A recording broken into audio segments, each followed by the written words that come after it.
Hello everyone, welcome back. This is Tom in Los Angeles. I hope you're doing well. It's almost August in 2021. It's very hot in Los Angeles, as you can imagine, and the lawns are not very green around here. But if I look carefully, my neighbor's one is actually glorious. Canto 13 of Purgatorio is all about envy. In fact, this canto plus the next one and 1/3 of Canto 15 will be all about envy in this second terrace of Purgatorio. But in Canto 13, Dante really examines envy with the most intensity. We can say that the treatment that Dante does of envy here is a peculiar one because he sources his concepts and especially the imagery from the Bible and from some comments to the Bible.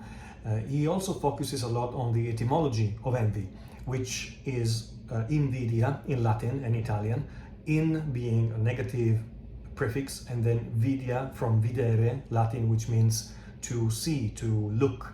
And so to look at something in a negative way, I'm looking at my neighbor's grass in a very negative way. It's a sin that has been represented very often throughout Christian art history. And I want to show real quick a couple of examples of artistic depictions of envy that very likely Dante must have seen in his life. One is a fresco by Giotto that's been painted in the famous Cappella degli Scrovegni in Padua, and it's representing envy as this ugly old witch with a serpent or a snake that comes out of her mouth and is retorted against her face. The other one is a representation in the huge mosaic of the Universal Judgment that's found in the Basilica of Santa Maria Assunta in Torcello in Venice, and it's showing the Envious, or the souls of the Envious, as these skulls. They are kind of rotten with snakes that are coming out of their orbits of the skulls. And so there is a lot of kind of reptile imagery and imagery connected to snakes that in this case, for Purgatorio, Dante lets go in favor of something that is a bit more biblical. And also let's remember that when Dante thinks about punishments, both in Inferno and Purgatorio, he tends to be as corporal as possible, with less tools or animals around the punishment as he can. From the point of view of a vertical reading of the Divine Comedy, we can remember that Inferno 13 also had a very strong reference to envy. In the case of Pier della Vigna, where envy was called puttana or whore, even though in Inferno, as we know, Dante did not create, he followed a completely different structure for the scene, so we don't have a place where all the envious are punished. We don't even have a place where all the prideful are punished, because that was more an Aristotelian structure, but here we are following much more faithfully what St. Thomas Aquinas had been drawing. And it is in fact St. Thomas Aquinas that comes to mind when reading this canto, and the entire Purgatorio really, because Dante, in the words of Harold Bloom, can be seen, his comedy can be seen as versified Aquinas or versified Augustine. It wouldn't be fair really to say it properly, but as an exaggeration, it can be called that. And recently I've been reading this exceptional booklet called How to Be Happy by Matt Fradd, who is quite popular in, let's say, on YouTube and within the Catholic or Christian YouTube, because he had a great, informative and fun podcast called Pints with Aquinas, where he was, when he tried to, and very successfully, to popularize the thoughts of St. Thomas Aquinas. That's what he's doing here in this booklet. Is basically, this book can be seen as a summary of the summary of the Summa Theologia by St. Thomas, in a very discoursive and easy to digest way. And when it comes to envy, there is a nice quote by St. Thomas Aquinas that says, "It behooves men to be maintained in a becoming order towards other men as regards their mutual relations with one another. Hence the need of a special virtue that maintains the becomingness of this order, and this virtue is called friendliness." So St. Thomas is the one, not the first one, but he's actually pointing with a very strong precision to the opposite of envy, which is the virtue of friendliness is called here, but really Thomas calls it caritas, which we can translate into love in general, but more specifically charity. And this is the path that Dante follows. As always, Teodolinda Barolini, the famous Dante scholar from Columbia University, she is presenting this canto in a very interesting way, and making a general comment about Purgatorio, she says, here we see in Canto 13 another clear reminder that the job of the mountain of Purgatory is to perform a kind of aggressive cognitive behavioral therapy with the goal of dishabituating us from vice, from the inclination towards sin. It's a concept that I've also found in the Spiritual Dante by Father Pearson, where he calls Purgatorio spiritual rehab. Purgatorio is not as much focused on punishment, but is really focused on rehabilitation and the cleansing, the taking away those knots from our spirit, from our soul, that are not allowed in heaven. Mandelbaum starts his translation with, "We now had reached the summit of the stairs, where once again the mountain whose ascent delivers men from sin has been indented." There is a special linguistic creation here that Dante does in Italian, which is dismala. In the third verse, Dante says, "Salendo altrui dismala." This dismala is a complete new coinage by Dante. It's a neologism that didn't exist before. And it's composed by the dis, which is negative preposition, and mala, that comes from male, which in Italian means evil. So Purgatory is the mountain that takes away the evil parts from the souls. And in Purgatory, Canto 17, so in 4 cantos from now, Virgil will actually explain this concept in a more articulated way, sourcing from St. Augustine. And we go back to Bloom again, who said Dante is really versified Augustine. Augustine talked about 2 types of love, or amor in Latin. Amor that was bonus amor and malus amor. So you have the good love and the bad love. In other words, every one of our behaviors is driven by love fundamentally. But what matters is the type of love and the direction that we take to use this love. This is why the verb dismalare or dismala makes particular sense, and is particularly apt to say Purgatory is really a cleansing of the soul from what it really is, what it's supposed to be, and it's always been from the beginning. So at this point, our 2 heroes are getting to the second terrace. And it's very different from the first one, because in the first one we remember all that beautiful carved art all over, on the pavement, on the side. Here, as soon as they arrive, they see nothing. It's almost like a rocky desert. No effigy is there and no outline. The bank is visible, the naked path, only the livid color of raw rock. Virgil, as he's already done a couple of times already, is assuming that the situation is worse than it actually is, because he says, if we wait here, I fear our choice of path may be delayed too long. So he just suggests that they go on. And then there is something strange happens. There is this scene that I personally see in my mind's eye in a slow motion, a very, very slow motion scene, if it was a movie, of Virgil turning, his close-up of his face, turning towards the right and turning towards the sun, to address the sun that has always been the metaphor for divine grace and for God from the beginning of Purgatory, to address him with a prayer. a prayer that seems a request, but really is more of a prayer of gratitude rather than a request. What is strange about this scene is the fact that commentators disagree about what this dolce lume is supposed to be allegorically or metaphorically. In fact, Mandelbaum says, "O gentle light, through trust in which I entered this new path." The main dispute is between, is he talking to God or is he talking to the sun? Simply the sun, as a planet in their astronomy. Some people would say, especially the earlier commentators, would say that this gentle light is God, is the divine grace. However, this wouldn't really fit in very well with the fact that later on Virgil talks about a higher power. In fact, this is what Mandelbaum says in his translation.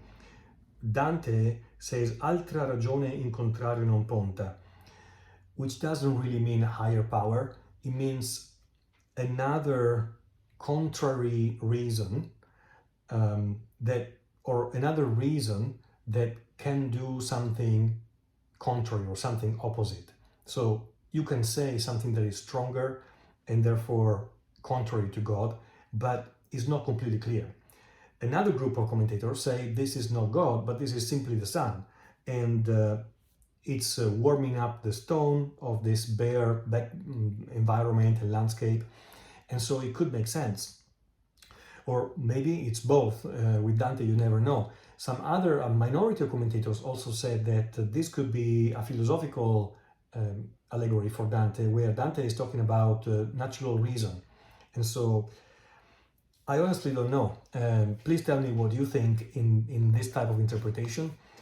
I tend to agree with a complex metaphor that intends Virgil, that sees Virgil praying to the sun also as God, especially because when I think about this slow motion turn that Virgil does toward the sun, it's almost like a formal introduction, like a ritualistic and formalized introduction for a very important scene, which is the first time that Virgil addresses God directly with a prayer, and maybe even the last time, I believe, at least in Purgatorio, and then he will disappear.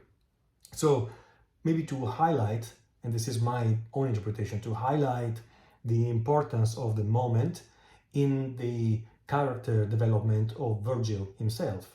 But like with many other things in Purgatorio, it's not a definitive interpretation, and I'm very curious to know what you think about this portion. Now, what's probably most fascinating about the entire Canto 13 is the way that Dante imagined the three examples of virtue, because by now we know the structure of Purgatorio, all the various terraces.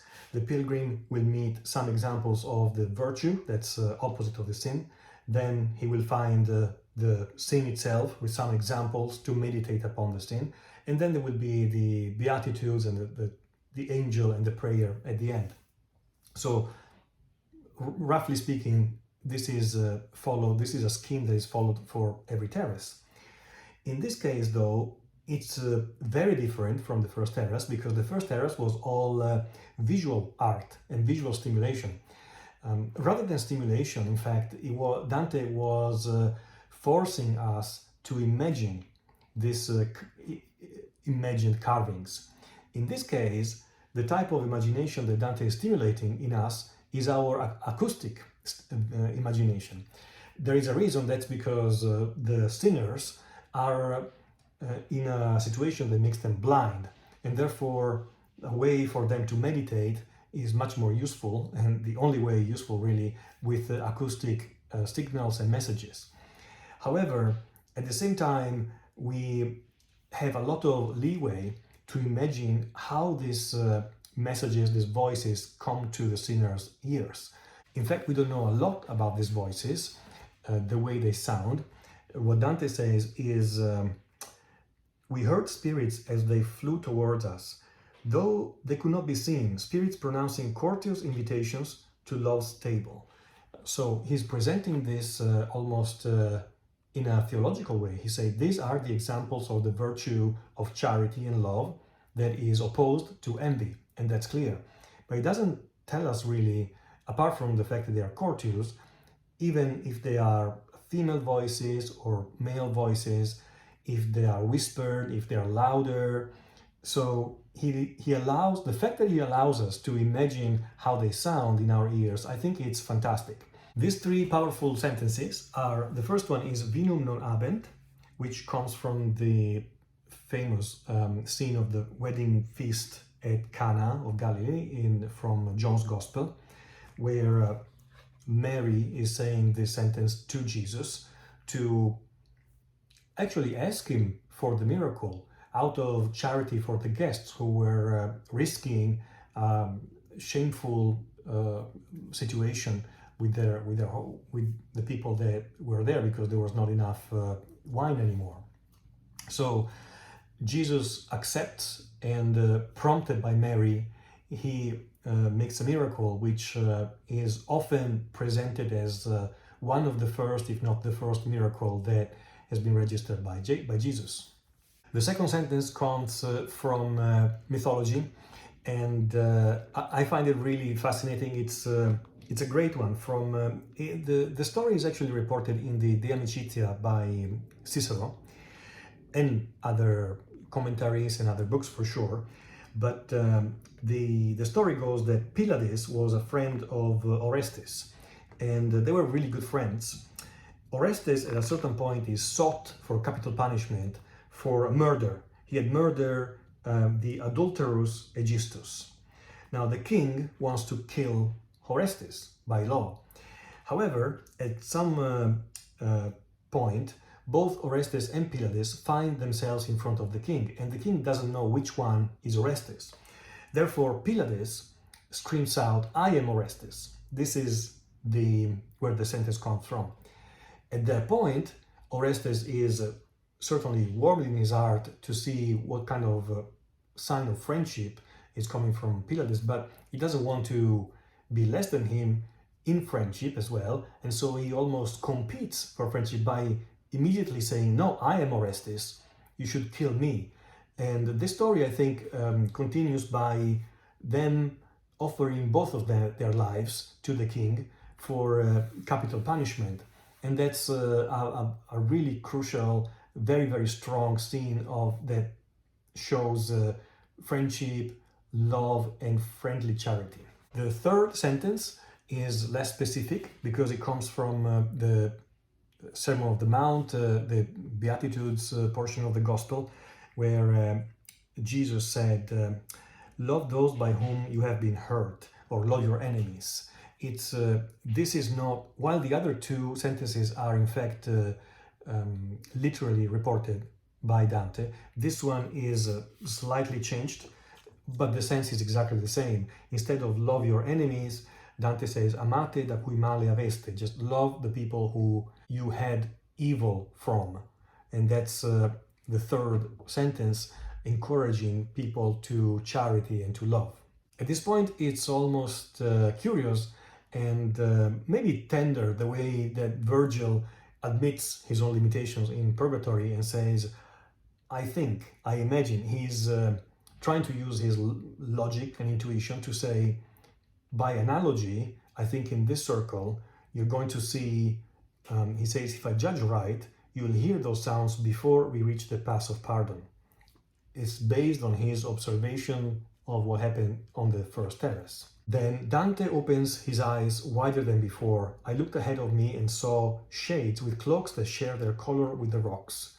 This color of their cloaks that is just like the rocks is a strong reminder, visual reminder for us of the fact that envy as a sin doesn't let you enjoy anything of what is around you, and therefore, as a consequence, almost makes you blend in with the landscape around you as if you were nothing, because you are so focused on what the other has or is, or how, whatever it is that you're looking at that is in the possession of somebody else. These souls are praying to Mary and to the saints, and there is a Interesting comment here Dante makes. He says, I think no man now walks upon the earth who is so hard that he would not have been pierced by compassion. So he is really pierced by compassion, and this is an inversion from what happened in hell, in Inferno, where Dante's growth was measured by how he was able to not feel compassion, in part. Over here, it's the opposite. On verse 61, Dante says, so do the blind who have to beg appear on pardon days to plead for what they need. This pardon days, in Italian he mentions this perdoni. He's referring to special occasions, like indulgence, special indulgence days where the church was giving indulgences, or religious festivities where the beggars and the blind beggars were finding an opportunity to wait outside the churches, and it was easier and more common to see them in groups. It's very interesting how he depicts them here as a group. They are dependent on each other, almost with a forced friendliness, which obviously is a complete opposite and contrast to their sin. And so finally here we have this gruesome description, maybe the first really gruesome type of description in Purgatory, in all these 13 cantos, where Dante describes for iron wire pierces and sews up the lids of all those shades, as untamed hawks are handled, lest too restless they fly off. The hawk's eyes were not sewn with iron wires, but with normal threads to train them, to keep them more docile. In this case, the souls have these iron wires, which is pretty gruesome, but they're rendered blind. And so here is really where Dante goes back to the actual etymology of the word envy or invidia. It's very interesting. There is a very clear source for this image, not only of the envious being blind, but in particular them being blind during the day, and in particular in this moment of the day, which if we follow all the movements is around noon of the Purgatorio day. And this source is Saint Gregory the Great, who wrote a commentary on Job. The other is a comment in Isaiah as well, where Isaiah talks about the non-very charitable souls, who it's as if they walk in the darkness even if there is light around them.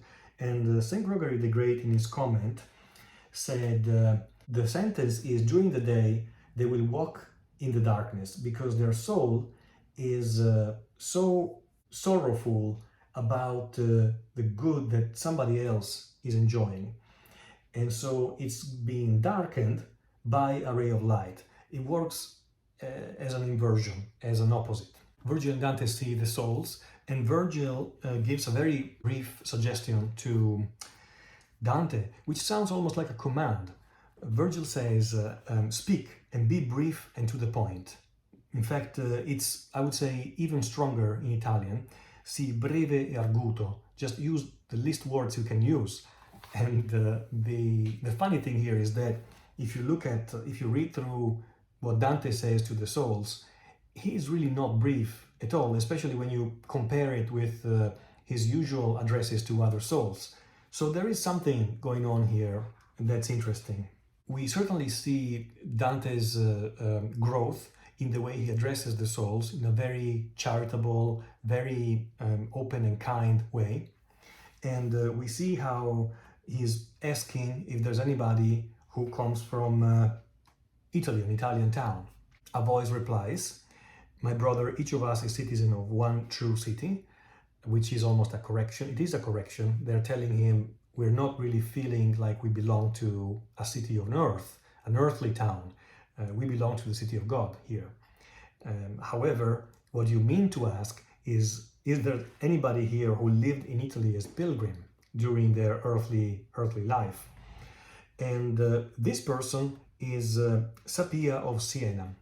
We know that she was a historic person. She was a rich and quite powerful noblewoman. She was the aunt of Provenzano Albani, whom we have heard about already in the previous cantos, and so they were a family of Ghibellines. Sapia is very honest in recalling her story and the reason why she's here. She's very aware of her own sin. The way she puts it is, I rejoiced far more at others' hurts than my own good fortune. And it kind of reminds us of the concept of Schadenfreude. She also says, my fellow citizens were close to Colle, where they joined battle with their enemies. She's referring here to the Battle of Colle Valdelsa in 1269. As always, a battle between Ghibellines and Guelphs. In this case, it was actually won by the Guelphs. And her nephew, who was also powerful, Provenzano, was actually leading the Ghibelline army. And he lost, he was defeated, and he was decapitated. Sapia, she maybe was, or probably, was looking at the battle unfolding from her castle, which was in fact not too far from the battlefield. And when she saw that the Ghibellines had lost, she really rejoiced in a very sinful way, in a way that she was really almost partying and celebrating for this terrible misfortune that happened to her own party. Then she mentions the name of this Pier Pettinaio, who was somebody who was selling combs, apparently, and it's possible that Dante either knew him or met him or heard about him and read about the fact that Pier Pettinaio was reported to have prayed and interceded for the soul of Sapia. So his prayers were able to not only help her with Purgatorio, but also reduce her time in the anti-Purgatory. That's what she's referring to here. Here comes Dante with his usual personality. He goes, my eyes will be denied me here, but only briefly. The offense of envy was not committed often by their gaze. You see what Dante is doing here. He is telling us that he's going to go to Purgatory in the Terrace of Pride. That's where he belongs, the Terrace of Pride. Envy is almost, envy is a sin that he's not very afraid of having committed. Because, of course, somebody as prideful and arrogant as Dante is not, at least he didn't feel like he was very envious of anybody. In fact, it's quite funny how Teodolinda Barolini concludes her essay on Purgatorio 13. She says, well, it's clear that envy is such a déclassé vice compared to pride. The conclusion of the canto is referring to Siena, and these are kind of arrows that Dante throws at Siena. Not really warranted. This Talamone is a place that the Senese had been purchasing for a very high price in the constant hope of getting an access to the sea, because they didn't have one. They wanted to become a strong sea power, just like a few other Italian sea powers, but they never did. And so this Diana or Diana is the name of this underground river. They had been excavating, trying to find a canal, to excavate a canal between Siena and the sea. A lot of works, very expensive works, that never really worked out for Siena. So a lot of money being wasted. But there the admirals will lose the most. Most commentators think that this is a satirical joke by Dante, because Siena never had admirals. And so whether he's making a joke and saying, well, all the expected admirals in Siena who were never admirals were the ones who lost the most, or there are actually admirals waiting in this port of Talamone, waiting for Siena to finish their works that were never finished, and they were never able to work and act as actual admirals on the sea. I've noticed that Canto 13 of Purgatorio is sometimes neglected, or at least not as honored and privileged as the previous three cantos. But at the same time, the three cantos about pride are so incredibly strong. They really are a peak in the entire Divine Comedy.